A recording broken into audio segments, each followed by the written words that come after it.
Vampiros en la vida real. Joseph Laycock de la Universidad de Boston habla sobre el mito y la realidad.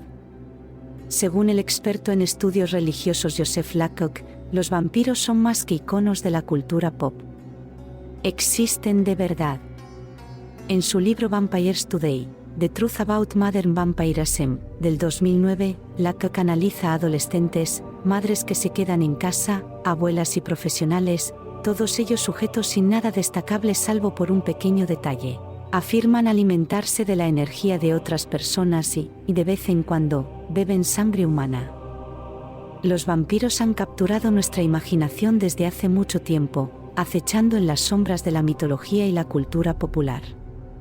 Estos seres sobrenaturales, conocidos por su inmortalidad, sed de sangre y encanto seductor, se han convertido en figuras icónicas de la literatura, las películas y los programas de televisión.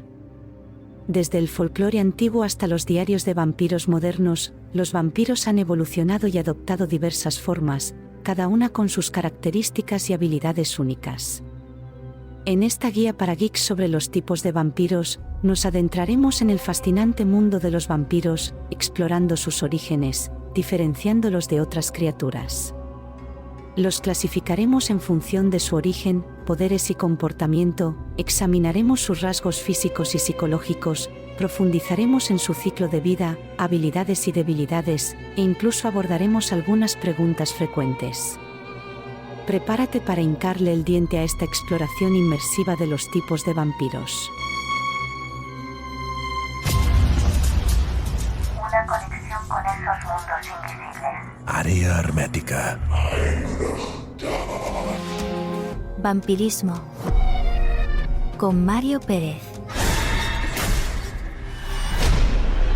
Área hermética.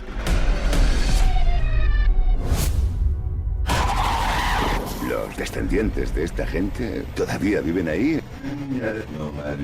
Área hermética. Es una historia que la gente de aquí conoce, pero de la que nunca habla, excepto escondidas, como una historia de fantasmas. Navegamos a la otra realidad. Área hermética. Un viaje por la historia oculta en Radio Caldas y Radio Granollers a la carta. Nos ven desde el otro lado. Vienen todas las noches y nos observan. El misterio nos atrae. Como seres humanos, todo aquello que tiene que ver con lo inexplicable, lo paranormal y lo inaudito, nos seduce hasta el punto de que queremos encontrar algún tipo de explicación lógica a estos fenómenos.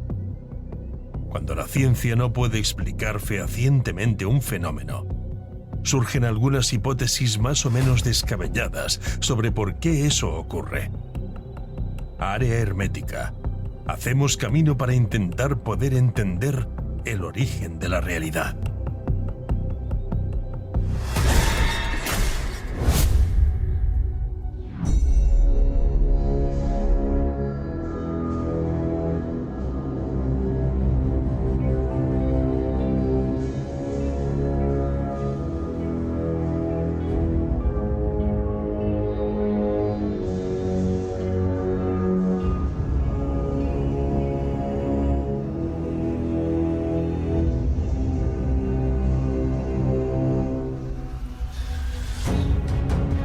Estimada audiencia, benvinguts, bienvenidos y bien hallados a este capítulo 267 de especial de verano de Área Hermética.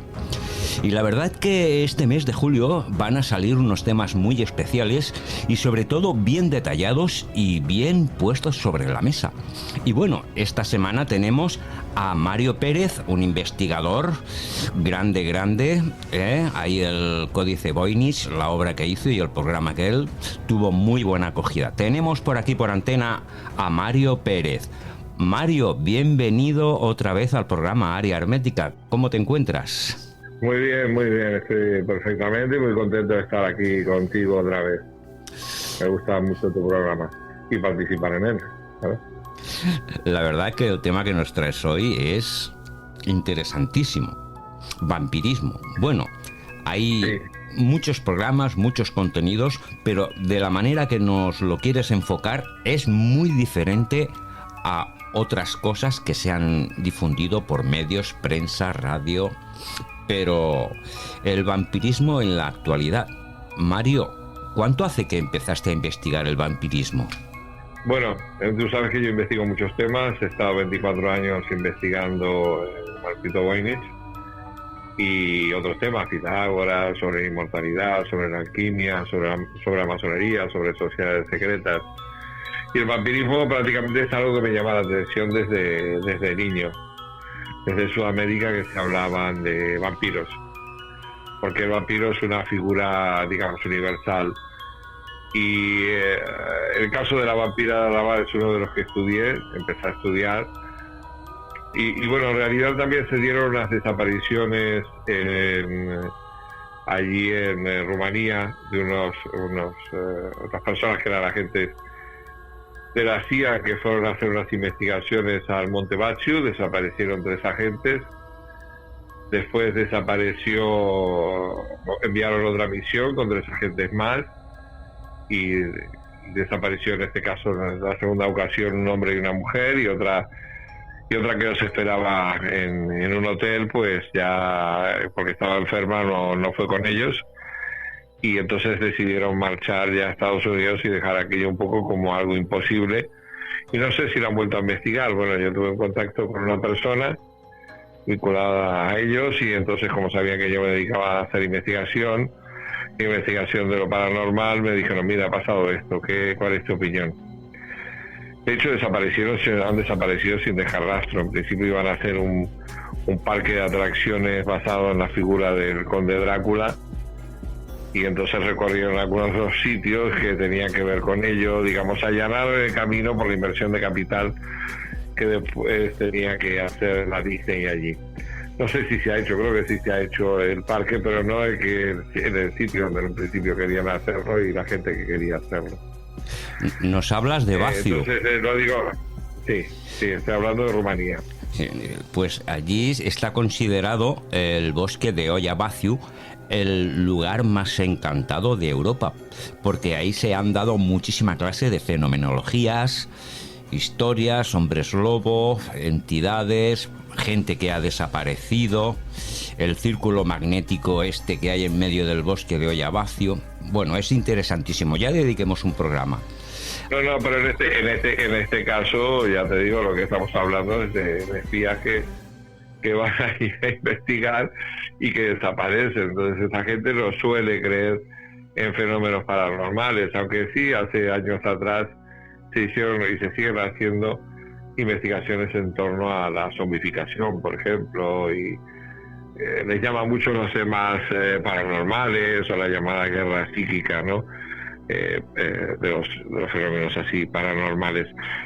Y bueno, esto es lo que me interesó y me interesó seguir investigándolo. Claro, desde niño, que me acuerdo los viernes de noche que me quedaba solo en casa y mis padres marchaban de juerga, y entonces estábamos en Uruguay. En Uruguay hacían un ciclo de películas de terror que daban 5 películas seguidas en el canal estatal, digamos, y ahí había tenido conocimiento de la figura del vampiro. ¿Qué clases de vampiros podemos encontrarnos? Yo lo dividiría en 3 clases de vampiros. Hay el vampiro como tal, el vampiro de hace 500 años, 700 años, 1000 años, que es el vampiro de las películas, el vampiro de las obras literarias. Hay el vampiro psíquico, que es el que lo que hace es robarte la energía. Muchas veces que la gente va a clases estas de tai chi o sabes, de masajes, de darse masajes unos a los otros, o de chamanismo. Y hay chamanes que lo que hacen es robarte una parte de la energía de tu alma para curar tu propia enfermedad. Y esta parte de energía se da como ofrenda a entidades bajas, digamos, de baja estructura, de bajos estratos, y entonces beben de esa energía de una parte de tu alma, porque el alma es algo digamos que tiene también una parte de densidad física, tiene de hecho un peso, y bueno, ahí están los devoradores de almas. Entonces tenemos ese tipo de vampiro que es un poco así como intermediario, vampiro psíquico, y después tenemos el otro vampiro que es el que quiere rejuvenecer o que quiere llegar a ser vampiro, pero que no lo llega a ser todavía, pero que bebe sangre o come carne humana para como una adicción. Se utiliza también por metodología de la transfusión. No sé si hemos visto no hace mucho que habían ciclistas que se dopaban con su propia sangre, o hay incluso en los casos de leucemia la utilización de la sangre de otras personas del mismo factor, ¿no? Y en este caso pues es la ingesta. Claro, tú vas a un hospital y te dan una transfusión de sangre. Bueno, pues la gente es como si tuvieras un antibiótico por vía vena, o tuvieras ese antibiótico por vía oral. Entonces los que beben sangre también para curarse de enfermedades, para rejuvenecer, y los más terribles, bueno, que son los que beben la energía de la persona en el momento, sobre todo si es de niños, en el momento álgido, digamos, ¿no? En el momento de sufrimiento, terror, dolor, que tiene que ser la sangre más de los inocentes, ¿vale? Vamos a hablar ahora de autores de vampirismo en la historia. Sí, hay historiadores con respecto al vampirismo. Uno de ellos es Don Calmet, y Don Calmet comenzó a recoger, debido a la ola de vampirismo, que coincide el vampirismo con las olas de peste, con las olas de plagas de ratas y de cucarachas en Europa. Y entonces Don Calmet es uno de los que comienza a recoger todas las historias de vampiros de distintas partes de Europa, de Italia, de Hungría, de Polonia, de Inglaterra, de España, de Portugal. Y estamos hablando de millones de casos que se producen entonces. Después hay Somers, que es un sacerdote también inglés, que también en 1800 finales incluso en el 1940 más o menos llega, que también recoge muchos casos de vampirismo. Y después tenemos la literatura universal. Tú puedes encontrar historias chinas de vampiros, historias japonesas, filipinas, africanas, europeas, americanas. Entonces, ¿por qué se produce este hecho? ¿Es una fantasía o es la existencia en sí de vampiros? Don Carmen nos habla de una raza que está entre los Urales y Transilvania, a los cuales se le llamaba bolovoides, y que tenían la necesidad de beber sangre. Y era una raza, no era una costumbre, sino una raza en sí y una estirpe, que son de los bebedores de sangre, y que se alimentaban de hecho de ella, y que incluso entre ellos hay un idioma en el cual hablan que nos es a nosotros del todo desconocido. Es interesante lo del idioma que entre ellos hablan. Hay Los 30 días de oscuridad, una película muy interesante, en la cual se ven casos de vampiros que aparecen como están, digamos, en una zona en la que en el hemisferio polar norte, pues cuando llega la oscuridad hay 30 noches, y en esas noches es el momento que ellos atacan, porque tienen, como todos sabemos, el vampiro no soporta la luz, necesita la oscuridad, por lo menos la luz solar. Claro, todos estos casos que se recogen nos hacen pensar en una raza, pero también en un idioma. ¿Llega esta raza a pervivir? ¿Vive oculta entre nosotros? Ese es el planteamiento que yo de hecho digo que sí, que esa gente sigue oculta entre nosotros.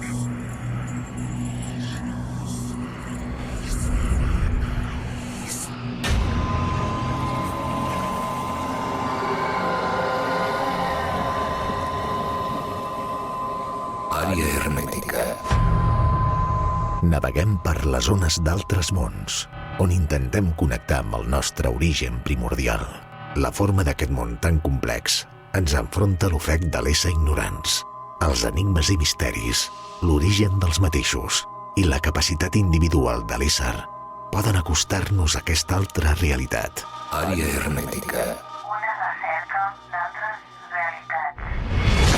Tenemos ahora la vampira del Raval de Barcelona y hay un detalle porque tenemos un colaborador nuestro, Artur Oms, que cuando de pequeño venía a casa de su abuela en Barcelona, justamente residía en la misma escalera que la vampiresa de Barcelona, ¿no? Y me acuerdo en una conferencia que dio en Barcelona que nos dio esta noticia, ¿no? Y bueno, y era la vivienda donde se encontraron víctimas y bueno, y fue ya cuando vino el proceso judicial para esta vampiresa. ¿Qué nos puedes contar al respecto? Bueno, es la vampira de la calle Ponent, también llamada la bruja vampira, también llamada la Maladona, y de hecho era una hechicera. Esta es una mujer que cuando era muy jovencita quería convertirse en una santa y su madre la vendió por un duro de plata. Vendió su virginidad cuando tenía 11, 12 años. Se la vendió un señor para que luego empiece a servir. Entonces, bueno, hace de todo. Ejerce la prostitución, bueno, se acuesta con el dueño de la casa o el patrón, digamos, que a su vez tiene hijas, le hace abortos a las hijas, le hace abortos a toda la sociedad bien pensante, no bien pensante, sino acomodada, adinerada barcelonesa, en la época de la Belle Époque. Claro, está en la calle Ponent. Luego hay otro caso cerca del mismo sitio donde sucede esto, que hace esquina, y antes del MACBA, son unos 10 metros, en el cual hay un local, y en los años 70 se vuelve a producir otra vez secuestro de niños y vampirismo. También hay empresas en Barcelona que se dedican a la compra de sangre. Hay una empresa farmacéutica que de hecho ha comprado mucha sangre y continúa comprándola. Entonces dice que es para transfusiones, para vender a hospitales. Pero eso no deja de ser algo de todo sospechoso, y esta empresa estaba antes en Cataluña y se ha trasladado ahora a Inglaterra, a Londres, ¿no? Donde cotiza en bolsa. Esto hace referencia al señor Carandey. Sí, en el edificio de la calle Ponent, en uno de los pisos, y no parece ser, según me explicó la Guardia Urbana, era el mismo donde se producía esto, se habían producido también fenómenos paranormales, en que me explicaban dos urbanos que llegaron a aquella casa y que lo llamaron porque decía que los muebles se movían, que los objetos se movían. Entonces uno de los urbanos llama a la central y dice: oye, esta gente está mal de la cabeza, tienen los platos atados, la mesa atada, las cosas clavadas las sillas clavadas al suelo. Y entonces dice, mientras estoy llamando por teléfono, que está en la cocina, veo que hay unas yogurteras de Danone de cristal que dan 4 saltos y se caen al suelo. O sea, el cristal salta sobre la nevera, pum, pum, 3 y cae. 1, 2, 3 y cae. Entonces llamé a la central diciendo que enviaran a alguien, que íbamos a firmar lo que estábamos viendo y que estaba pasando si realmente algo. Después se llevaron psíquicos y se llevó gente a ver qué es lo que sucedía en ese piso, ¿no? Y después averiguaron que el piso era donde había estado la vampira de Raval.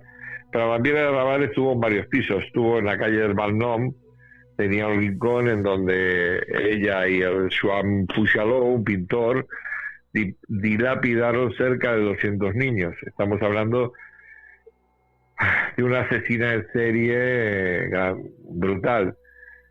Lo que sucede es que cuando los huesos estos fueron inspeccionados en Barcelona, dijeron que eran huesos de niños. Se llevaron a Madrid y estos huesos se convirtieron en huesos de pato y en huesos de cordero. Lo que no tiene sentido es hacer una doble pared y en esa pared meter un montón de huesos de esos animales, ¿no? Muertos, ¿no? Por parte de Pujaro y por parte de la vampira. Estuvo también en la calle Riera Baixa, que es donde tenía, digamos, el sitio donde atendía a la gente como curandera. Y ella se paseaba por las calles de Barcelona vestida como si fuera, pues, una indigente, con un saco, como el hombre de saco, un saco con pan, toda tapada, con la cara tiznada, encorvada, como si fuera el hombre de las 1000 caras, ¿no? Y entonces se acercaba a los sitios donde los niños iban a buscar pan, a la Casa de la Misericordia, o a las panaderías, o a las pastelerías donde se quedaban embobados mirando los pasteles. Estamos contando que en esa época en la Barcelona de 1906, 7, 8, habían centenares de niños que estaban sin hogar, huérfanos, sin padres, abandonados. Entonces ella iba a por esos niños, pero no estaba sola, los secuestraban, ella ayudaba a secuestrar, los metían en la saca, junto con otros cómplices, con pinches, los subían a carros, los tapaban y se los llevaban a Francia, amordazados, y allí eran pues utilizados como esclavos. También los utilizaban para los prostíbulos, que la vampira tenía dos, uno en Gracia y otro en el Raval en la calle Botella. Y en Gracia no recuerdo el nombre, pero se produjo incluso, digamos, al sodomizar un señor de la nobleza a un niño, o el hijo de un diputado, pero también vinculado a la nobleza, en el momento de la sodomía se le murió uno de los niños. Entonces ella fue denunciada y bueno, no le pasó nada, quedó libre y el hombre también libre al tener influencia. Pero continuaron sus estragos. Cuando fue prendida había en su casa una agenda con muchos números de teléfono, con las personas, con números de las ventas y el dinero ingresado.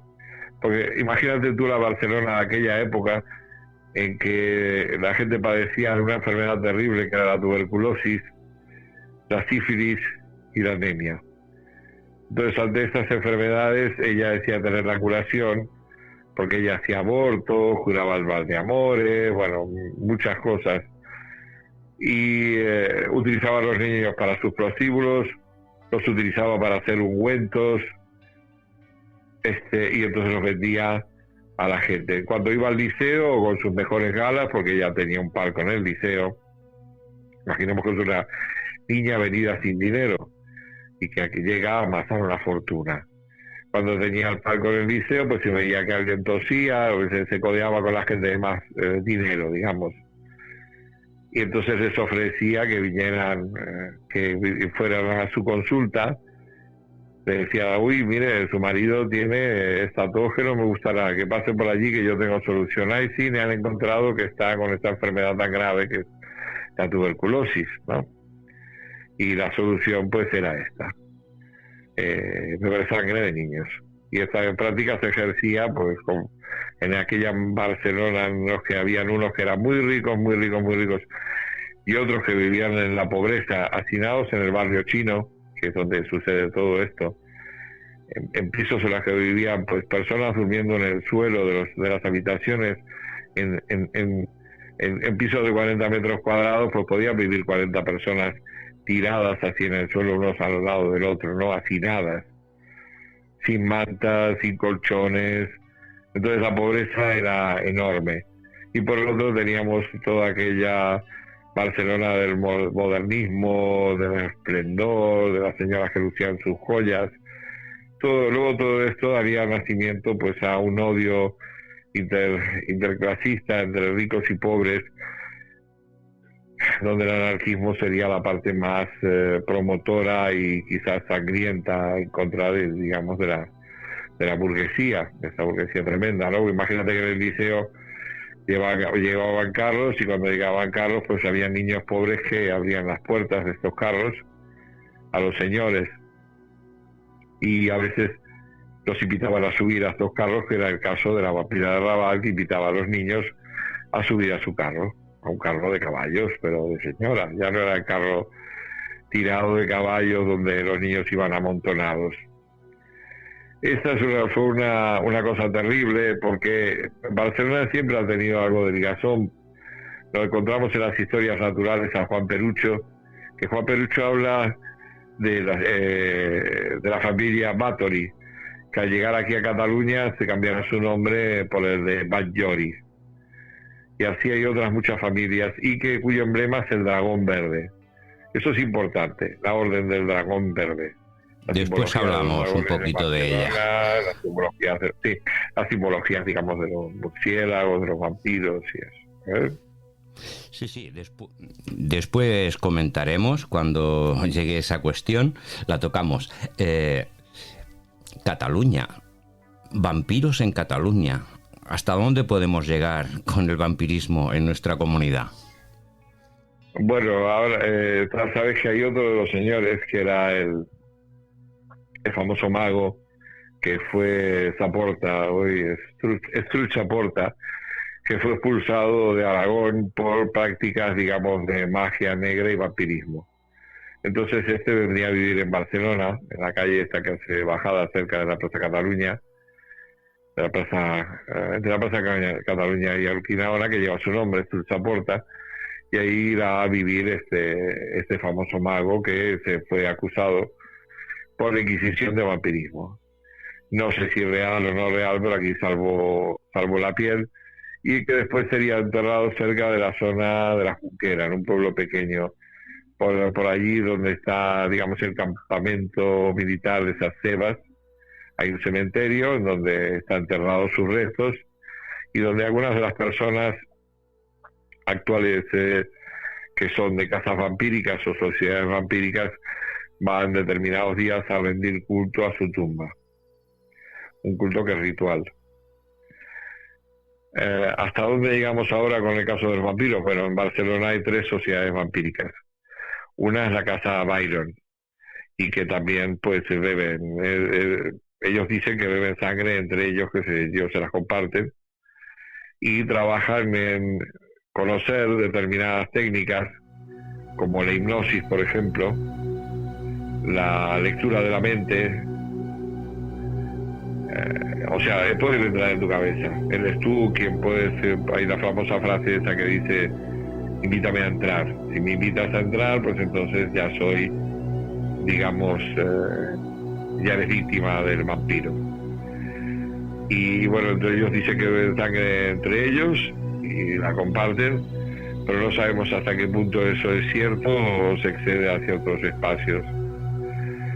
Claro, eso nos da pie a que existan también cazadores de vampiros, ¿no? Sí, también sí, ¿te parece bien? Hablamos de los cazadores de vampiros, Mario. Sí, ellos, la gente rica, ahora se ha dado mucho y podemos encontrar en internet, beben lo que es una energía, que es la energía que da el niño cuando es sacrificado por el momento de terror y pavor.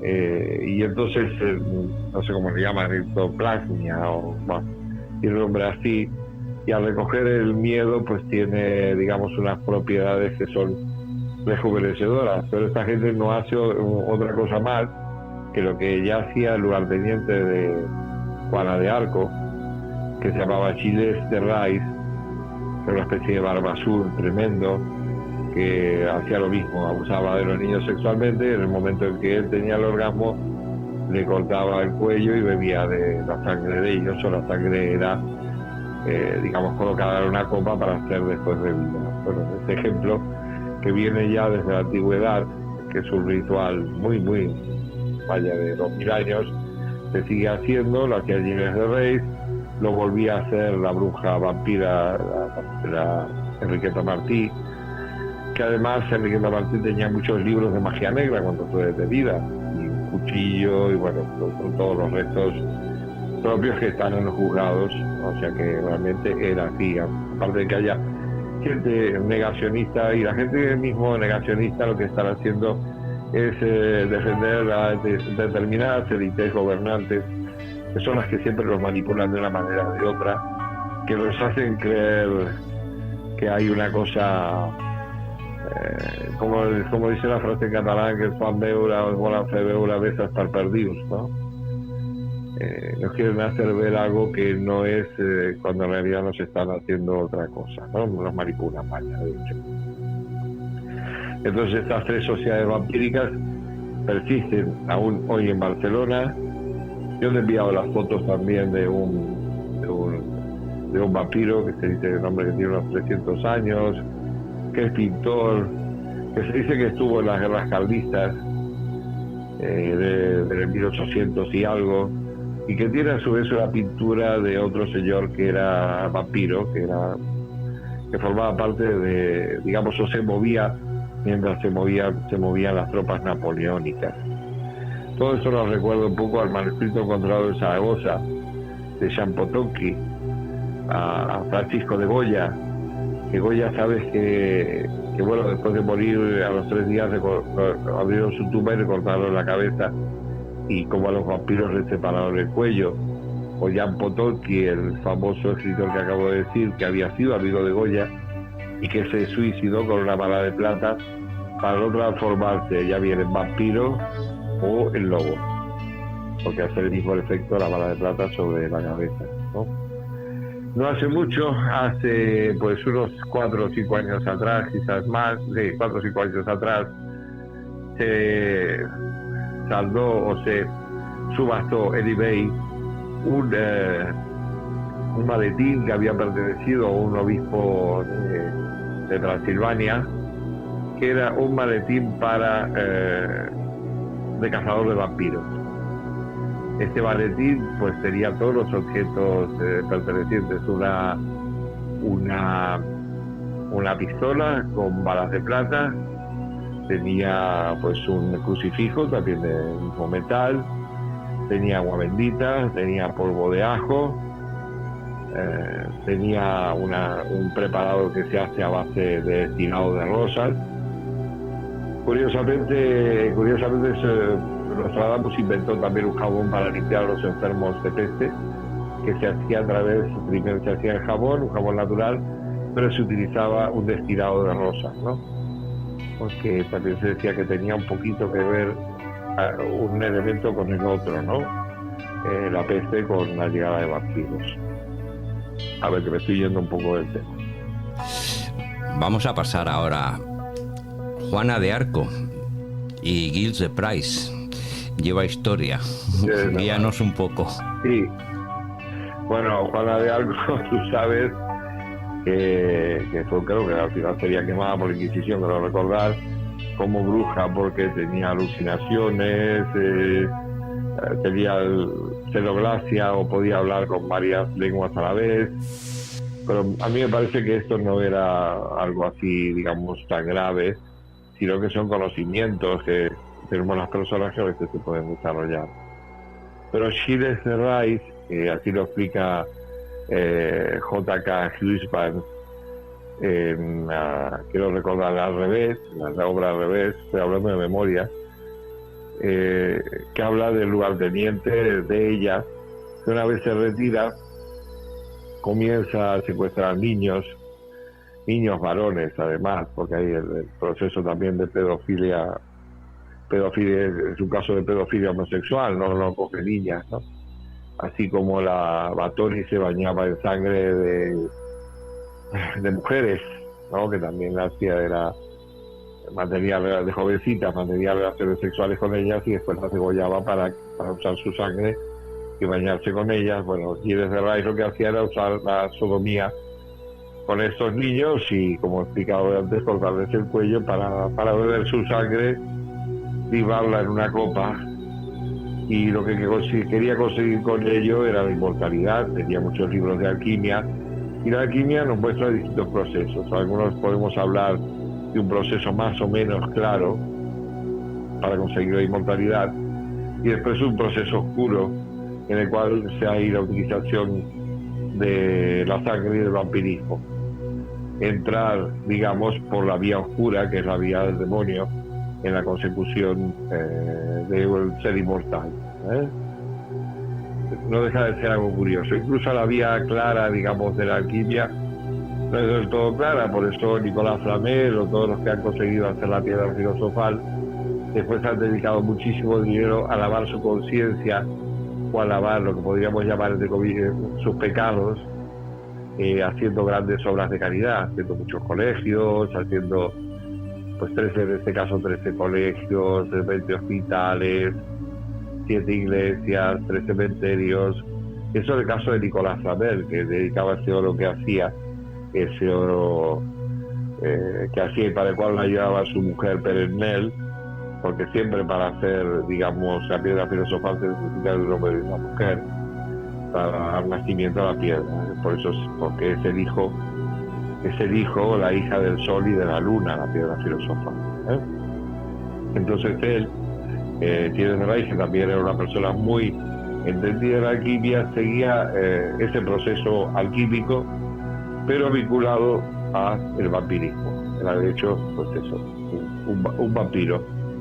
¿Y el vampiro qué es? Pues el vampiro es un ser inmortal, es un servidor del diablo y que vive en la oscuridad y, digamos, ha tomado, quiere conseguir un estado sobrehumano e inmortal, pero a través, digamos, de este proceder que no solamente es el beber sangre, sino, como explicaba antes, el desarrollo de las propiedades o facultades paranormales, o sea, la lectura del pensamiento, y luego ya entramos más en la ficción, o ¿por qué no? La transformación en animales, o la utilización de animales para sus hechos o su visión remota.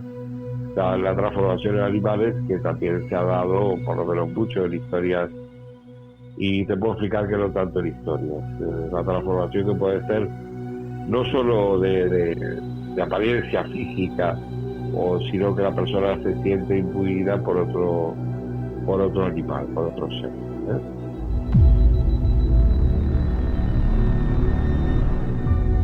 Naveguem per les ones d'altres mons. Àrea hermètica. Una recerca d'altres realitats. A Ràdio Caldes.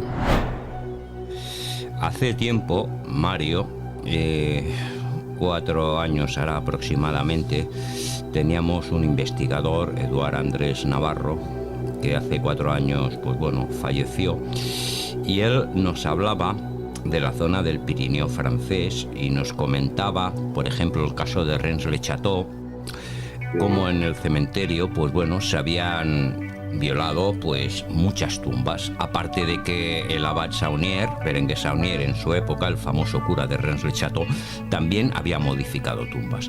Pero más allá de lo que sucedió en aquel tiempo, pues Eduard Andrés Navarro nos hablaba en la zona del entorno de Rennes-le-Château, lo que era el antiguo condado del Raset o el distrito de la Haute, ¿no? Pues de que ciertas sociedades secretas estaban relacionadas con vampirismo, ¿vale? No, es una anécdota lo que estoy poniendo, ¿no? Ahora vamos a la cuestión que va dirigida a ti. En un pueblo del Pirineo francés, el vampirismo. Hay una zona que yo recibí unos informes y eso, aunque me dijeron esto no tienes que explicar nada, pero lo voy a explicar igual porque total tampoco le voy a dar los datos exactos del pueblo que es. Entonces tú sabes que la gente lo que hace con esto de la especulación inmobiliaria es, digamos, quitar los cementerios. Y había un cementerio que era del año aproximadamente 1300 en este pueblecito, en el cual quedaban ya muy pocas tumbas. Entonces pensaron, pues las personas que ahí no tienen ni familia ya en este pueblo, pues el alcalde tuvo la genial idea de sacar todas las tumbas, mover el cementerio del sitio para construir allí pues pisos y digamos hacer que el pueblo fuera más grande, porque el cementerio estaba en un sitio demasiado cerca, estaba ya muy viejo y el terreno valía más para construir pues distintas casas, torres, etcétera. Y lo que hacen es comenzar a excavar, cogen el cementerio, sacan todo lo que hay y comienzan a excavar, hasta que encuentran una iglesia. En esa iglesia que siguen excavando y la iglesia está intacta. Y abren la iglesia. Al abrir la iglesia hay un montón de cuerpos amortajados que están, digamos, boca abajo. Les dan la vuelta a estos cuerpos. Los cuerpos son de niños aproximadamente entre adolescentes, prácticamente 12, 15 años, calculan, y con la clásica estaca en el pecho y colmillos de vampiro, envueltos, ya te digo, en túnica, y así encuentran estos esqueletos. ¿Qué se hizo una vez encontrado esto? Pues volvieron a dejar los cadáveres como estaban, los cerraron la iglesia y volvieron a tapar, a cubrir todo como estaba nuevamente, como estaba antes, ¿no? Con lo cual, pues, no, la noticia no trascendió más allá de un pueblo que estamos hablando, de un pueblecito muy pequeño, ¿no? Y volvieron todo a su sitio y lo dejaron tal cual. Teniendo, eso sí, el Estado, los archivos, el Estado francés, los archivos de lo que ahí había sucedido o podía suceder. Yo supongo que el hecho de sacar todo aquello allí hubiera sido pues un escándalo monumental y que vaya, que se hubiera enterado todo el mundo, habrían tenido que dar explicaciones y que son aquellos seres. Por eso te hablaba lo de la raza de vampiros. Creo que esa raza de vampiros existía. Aparte de lo que podemos decir, la mala suerte o la malastruga o el yuyu que traería para aquello el pueblo, ¿no? Porque si lo enterraron y hicieron todo ese proceso y todo ese ritual, también sería por algo, ¿no? Después de consta, de hecho, que vino un cura allí a tirar agua santa al cementerio, o sea, agua bendita, ¿no? Y se hizo todo el proceso y se dejó todo tal cual. ¿Vampiros en el Chateau? Sí, así es. Es una zona, digamos, de vampiros. Y algún estudio, había un estudio del señor que habló sobre Julio Verne, que hizo un libro sobre Julio Verne, un tal Lamy, que era un autor francés, que habla y vincula esta zona como vinculada a la orden de la Golden Days y vinculada, digamos, a este proceso de, digamos, de vampiros. La zona de Alex Desvalls, de René Chateau. De Alex Desvalls me consta de que hay una sociedad secreta que consumen carne humana, caníbales. Entonces de ahí al vampirismo pues hay tres pasos. Está vinculado un elemento con el otro. La gente que prueba carne humana o que bebe su sangre, tú sabes que tiene unos componentes no solamente físicos, sino además contiene mucho ácido lisérgico y crea pues unas alteraciones en la mente, unos efectos de dependencia, no sé si por el proceso ritual o por los componentes de químicos, ¿no? Aquí en Alès-les-Bains, bueno, yo lo he visitado varias veces, también he estado en la casa de... Ay, madre mía, a veces el golpe de memoria, de Nostradamus, que estuvo residiendo una época de su vida en Alès-les-Bains, y bueno, hay una clase de... Alès-les-Bains, quiero decir, o René...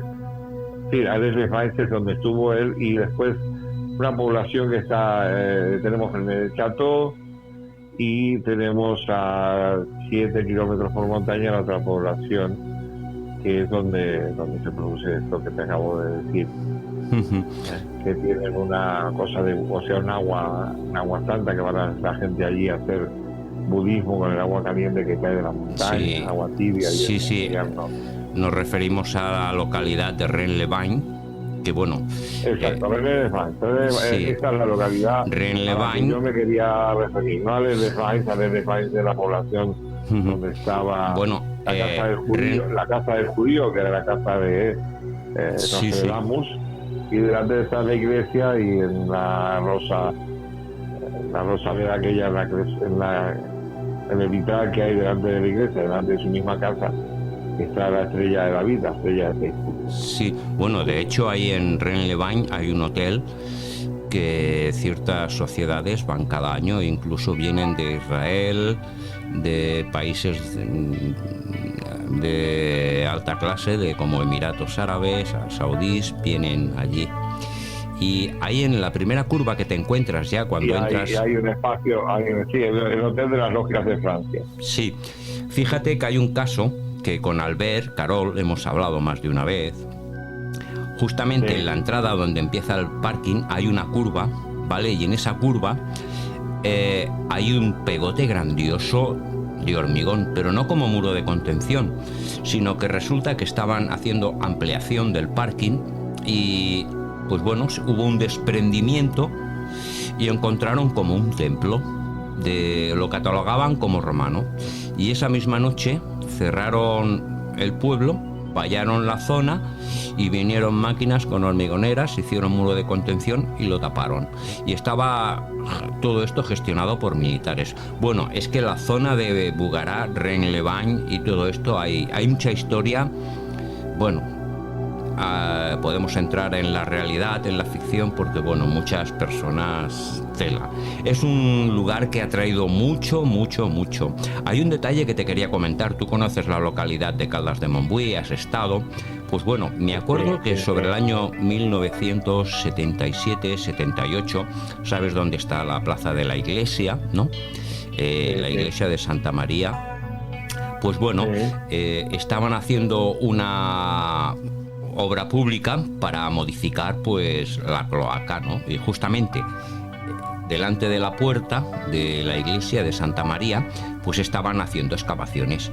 El origen de la iglesia de Santa María se cree que como primer templo fue visigodo, de época visigótica, ¿no? Pues bueno, estaban excavadoras extrayendo tierra para hacer esos cambios de obra pública y lo que nos encontramos es de que fosas llenas de huesos, tuvieron que cerrar el périto para que la gente no lo viera. En teoría el cementerio estaba detrás de la iglesia, ¿no? Pero me acuerdo que salíamos del colegio, tendría yo 12 años, 11, 12, y lo veíamos. Pero un apilamiento de huesos, pero como si fueran fosas, ¿no? Bueno, lo podemos achacar a la época de la peste, y bueno, en aquellos momentos pues que se dieran esos enterramientos así, ¿no? Pero era curioso y es una cosa que aquí en Caldas nunca se habló más, pero yo lo llegué a ver con mis ojos, ¿no? Y bueno, como tengo un familiar muy directo que trabajó en la brigada de obras locales, y sí, me dijo que sí, que era cierto. Pusieron unas vallas con la típica tela, pero para que la gente, pues bueno, pues iba a su casa y tal, pero que no lo vieran. Pero te puedo asegurar que se veían una de huesos humanos, pero bestial.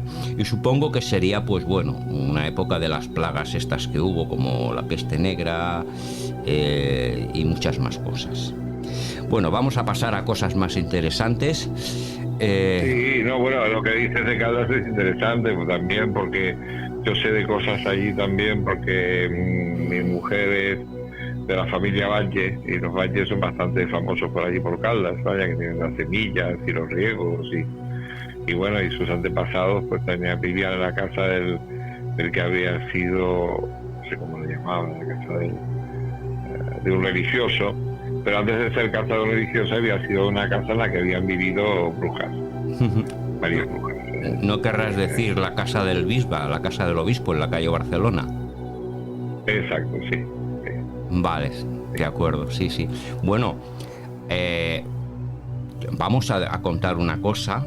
Pues mira, justamente en la calle Barcelona, antes de empezar las termas Victoria,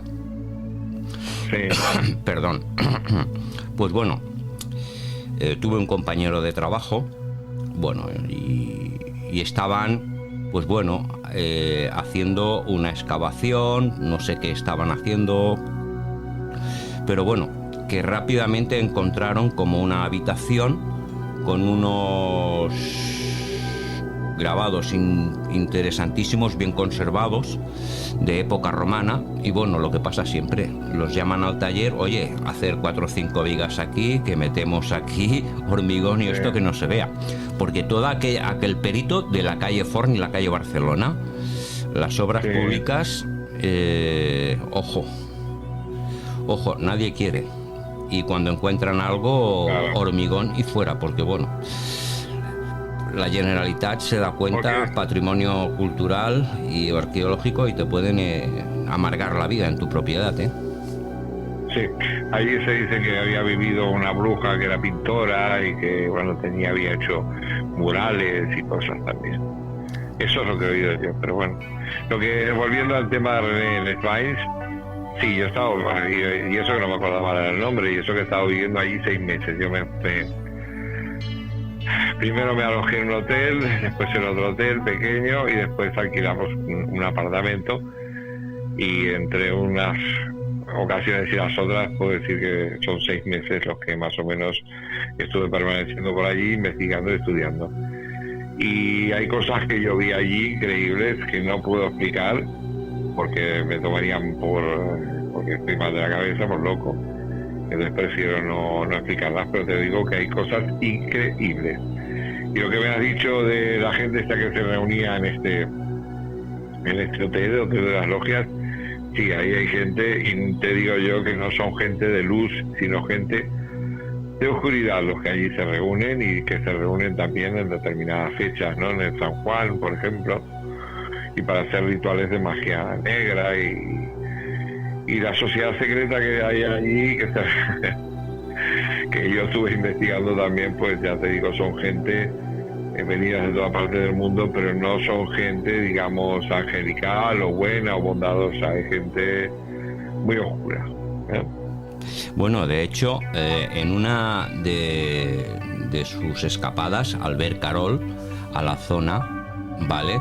Pues bueno, Albert Carol, esto fue una experiencia que nos contó él. Albert Carol va mucho por la zona. Pues bueno, estaban en una furgoneta, no encontraron plaza para dormir y decidieron dormir. Y entre la carretera que hay entre Rennes-les-Bagnes y Bugarak, en un apeadero, pues bueno, a las tantas de la mañana se les paró una furgoneta de frente, salieron 2 tíos con 2 palos, dieron 4 o 5 golpes al coche y se fueron, dando un aviso.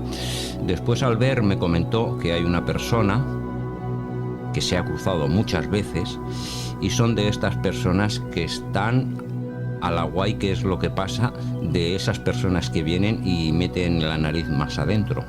O sea, que dan avisos. Sí. También ha habido más casos. Mira, justamente este fin de semana voy para allá. No al mismo pueblo, iré a Rennes-les-Bagnes, iré a un sitio cerca, pero iremos para allá. Y bueno, con Albert Carol quedemos esta semana o la otra que realizaríamos un programa sobre la zona, ¿vale? Porque Albert está leyendo unos libros de Elisabeth Van Buren y cree que hay unos contenidos muy interesantes que se pueden dar un programa. Pero bueno, queda ahí. Sí. Yo conozco el libro que está leyendo, hemos hablado con Albert Carrero, hemos hablado de estos temas algo, pero había cosas que no me ha explicado él, que acabas de explicar tú. Y en realidad todo, que es raro que siempre hay gente procedente pues de Canadá, de Israel, de distintos, de Estados Unidos, pues de México. O sea, ¿qué hace esa gente en un pueblo tan pequeño, viviendo allí? Hay algunos que dicen que, bueno, hay uno que escribió el Enigma Sagrado que decía que era un sitio donde se encontraban muchos espías. ¿Y a qué van espías de todas partes del mundo ahí? ¿Qué es lo que hay ahí? Hombre, ¿vale? Y en Bucarak, en la montaña de Bucarak, bueno, también sabes que es un centro de peregrinación, pero que no te dejan entrar, y en la entrada donde está el lago pues hay un pabellón, y debajo del pabellón, que es el Estado francés, hay un sitio de investigación, que lo importante no es lo que se ve, sino las plantas del subsuelo. Sí, hay cosas muy interesantes. Fíjate, el caso de David Betex, fue un trabajador de la aviación suiza, y él intentó hacer muchas exploraciones dentro de Bugarak, y encontró cosas. Lo que pasa que no llegó a contarlo. Desapareció con un infarto muy extraño y bueno, la historia de David Betes es interesante. La hemos comentado por encima, claro, las informaciones que te llegan, ¿no? Pero profundizando. Lo que sí es verdad que es una zona muy, muy especial en todos los ámbitos. Y bueno, y ya que hablamos de sociedades secretas, pues sí, están... O sea, que hay que ir, y yo os aconsejo, si vais, toméis todas las precauciones, no, más precauciones de las que hay, porque ya te digo, pues, servicios secretos, sociedades secretas, sectas, vampiros, de aquello es una feria del horror, o sea... Sí, bueno, sabemos de que está el turismo del misterio, ¿vale? Que vas, ves aquello, compras 4 libros en la tienda de Rennes-le-Château y ya está, ¿no? Cuando tú decías los servicios de inteligencia, también se ha comentado del Mossad, pero lo bueno fue cuando desapareció el Sodalicium Pianum, que eran los servicios secretos del Vaticano, sobre todo en la época de Saunier. Al cabo del tiempo volvió esta sociedad, o sea que la Iglesia está también a la guay de lo que pasa allí. Lo que pasa últimamente no es interesante, ¿no? Vale, lo que más revelante es la historia de Saunier y muchas más cosas, ¿no? Que es un mundo interminable. Cuando empezamos a hablar aquí, esto es interminable. Si te parece, vamos a seguir un poco con la línea, porque si no se nos va el tiempo. Y bueno, hablabas tú de México, Colombia, Francia, Estados Unidos. El vampirismo, ¿qué nos lleva por estos países? Bueno, tú sabes que el trato de personas, el tráfico de personas está vinculado a la magia negra, y está vinculado pues nuevamente al tráfico de órganos y al vampirismo. México, Colombia son países donde también se realiza todo este tipo de prácticas así a lo bestia, ¿no? Y tal a lo bestia, o sea, los rituales de sangre en México son prácticamente diarios, ¿no? Y en Colombia también. En Colombia pasa que ha bajado mucho desde la época que no está la guerrilla y los paramilitares, y eso ha bajado mucho, pero se continúan contabilizando desapariciones de niños, desapariciones de mujeres o de niños. Entonces, lo que sucede pues también allí en la frontera con los Estados Unidos, en Ciudad Juárez, los feminicidios en México. Los feminicidios son algo, bueno, que estamos hablando de no sé, llegó un momento que podían ser 100 mujeres en una noche que podían llegar a desaparecer, ¿no? Que los casos pueden ser venidos también con el tráfico de personas, pero muchos de estos que van a cruzar la frontera, que van hacia un mundo mejor, y van las mujeres con sus hijos, y que los hijos pues se los raptan en el camino y van para tráfico de órganos. Eso como uno de los casos, pero los clanes del tráfico de drogas o grupos organizados que llevan todos estos para ellos negocios son de hacer rituales a la Santa Muerte y rituales de vampirismo. Mario, date cuenta de una cosa, un comentario que me hizo Arturo Oms cuando estuvo en México, y me pasó la grabación, y le pregunta al taxista que lo llevaba: ¿existe el tráfico de órganos en México? Dice sí. Claramente sí, se sabe, pero no hables por si quieres vivir.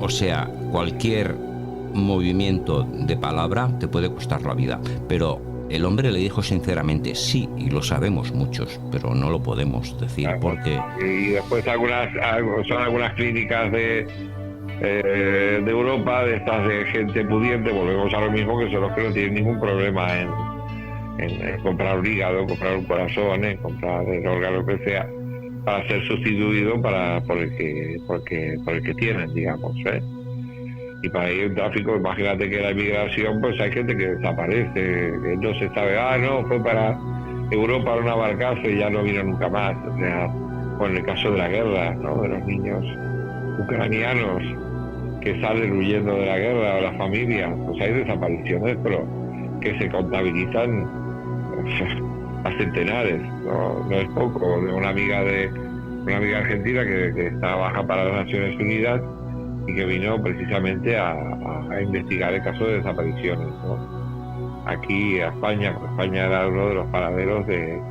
donde se realizaban estas operaciones, en algunas clínicas importantes. ¿Bien? En los años 80, Sí.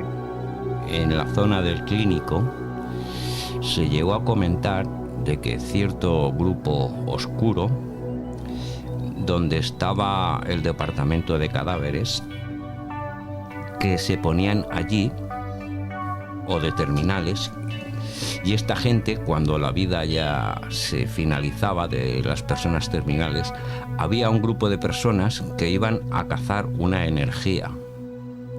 Y esto fue en los años 80, ¿no?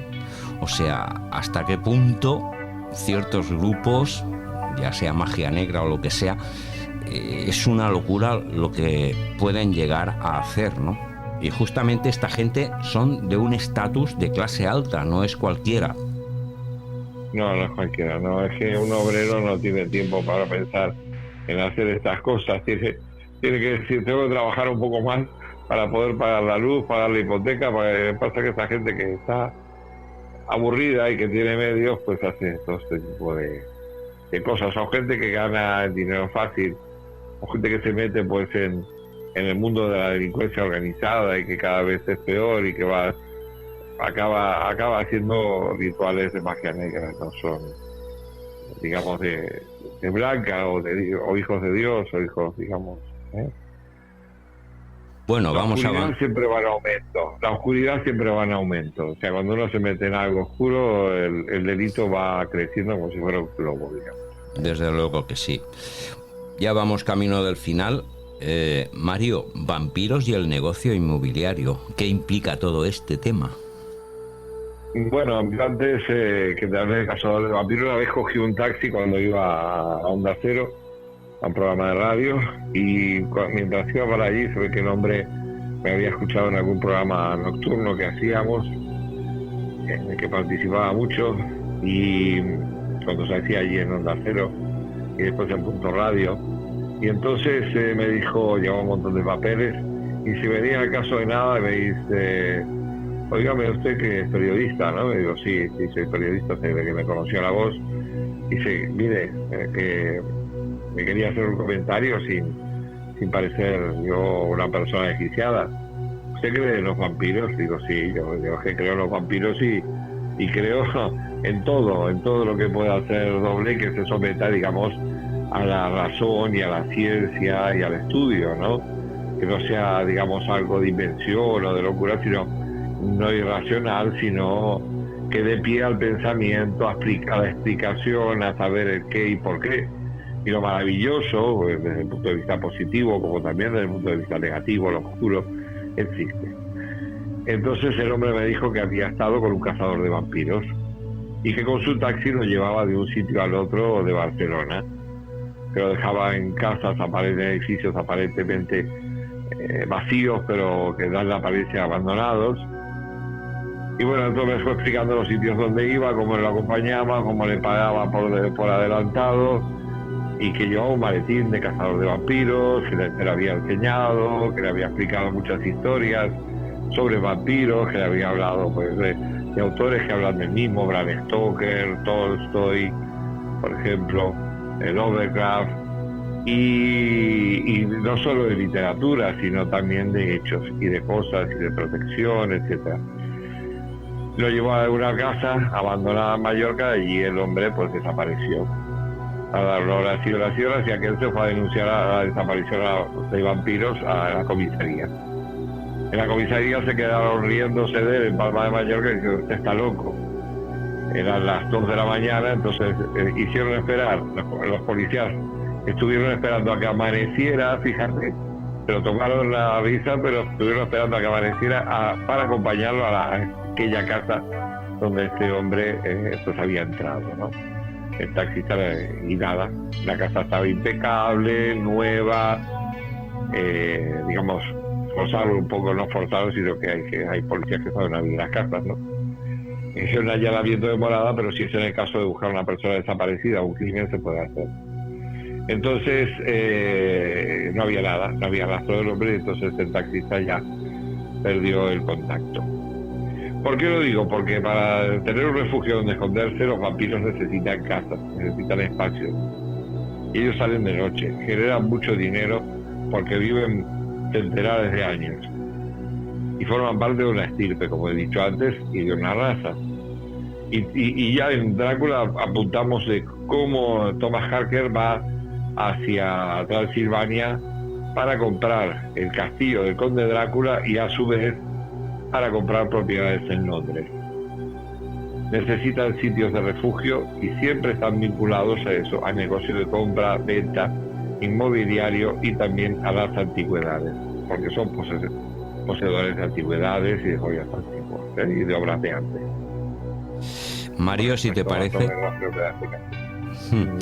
parece, ya para finalizar, vamos a pasar a un tema que es muy de actualidad y bueno, y hay mucho en la sociedad: vampiros psíquicos. ¿Cómo protegernos de ellos? Sí, el vampiro psíquico, tú puedes reconocer que una persona es un vampiro psíquico porque cuando después de estar con esta persona te sientes muy cansado o muy cansada. El bajón, ¿no? El bajón, estás súper alegre, súper contento o contenta. Uy, qué bien que estoy, qué alegre. Entonces te pones con esta persona que es, realmente además son personas tóxicas, que te deja, pues, nada, planchado, te deja un nivel sin ánimo, sin ganas de hacer, dubitativo. Entonces estamos ante un vampiro psíquico. ¿Cómo protegerse? Pues hay cosas muy sencillas, desde llevar pues el famoso ojo de Fátima, la mano del ojo de Fátima, llevar una cruz de plata, que es lo que más efecto tiene, ponerse un diente de ajo pues en un bolsillo, y sobre todo si estás junto a esa persona, el simple hecho de cruzar las piernas. Con las piernas cruzadas ya no tiene efecto lo que puede hacer este vampiro o vampira psíquica, que generalmente, vuelvo a repetir, son personas tóxicas. El hecho de que una persona, como costumbre, cuando está en una terraza tomando una Coca-Cola o en una conversación y cruza de piernas, nos puede indicar de que es una persona sensible y sin darse cuenta él automáticamente se está protegiendo. Sí, el cruzarse las piernas es una protección. Cruzar los brazos también es una protección. Pero el cruzar los brazos en el lenguaje no verbal es protegerse porque a lo mejor tú eres culpable de algo y estás de esta manera protegiéndote de la pregunta que te puedan hacer. De algo quizás complicado, de lo cual no quieres hablar. Cruzarse de piernas es un acto reflejo de protección, sin el otro acto, simplemente es protección, ¿no? Hay muchos elementos que pertenecerán.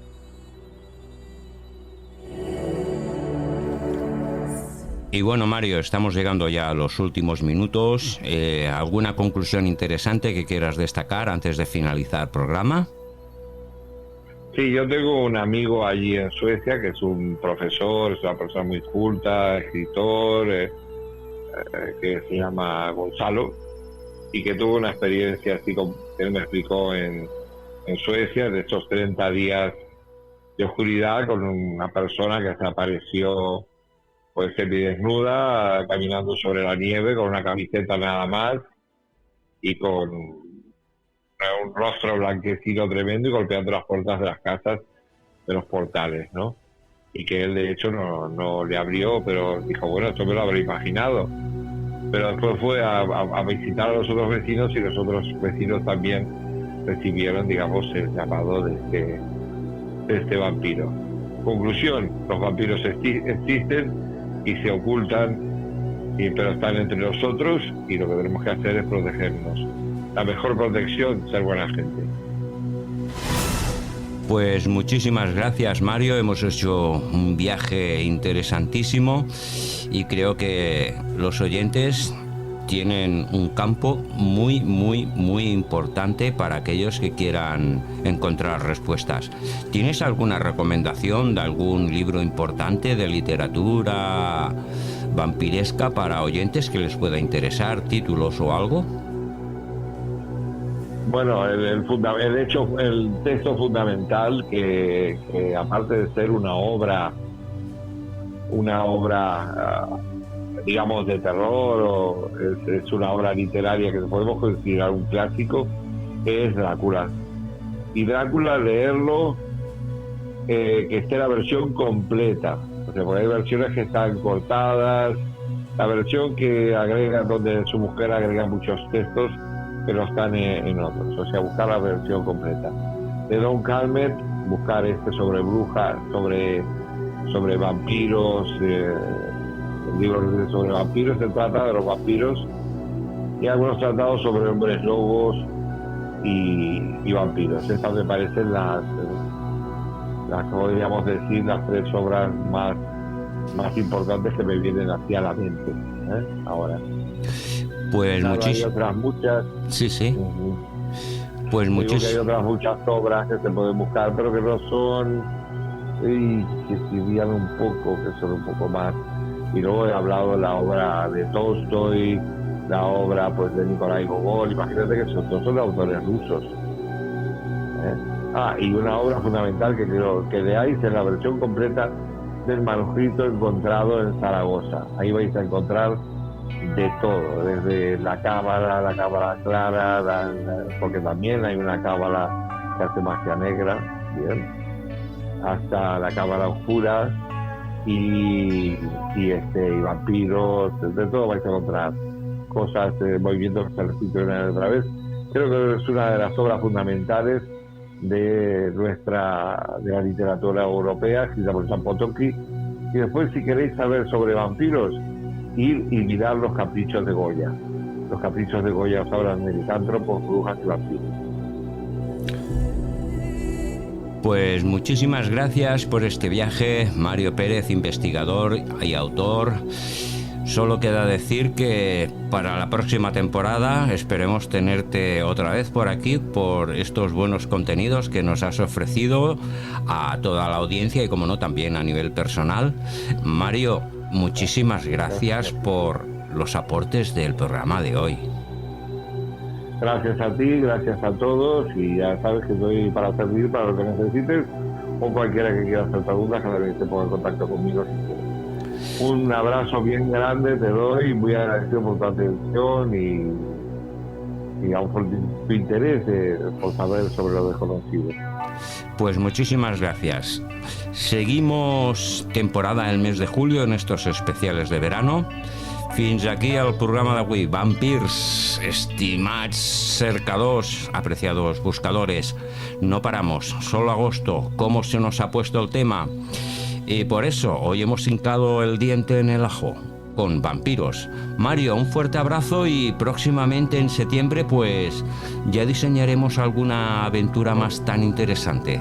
Recibid un fuerte saludo. Otro para ti.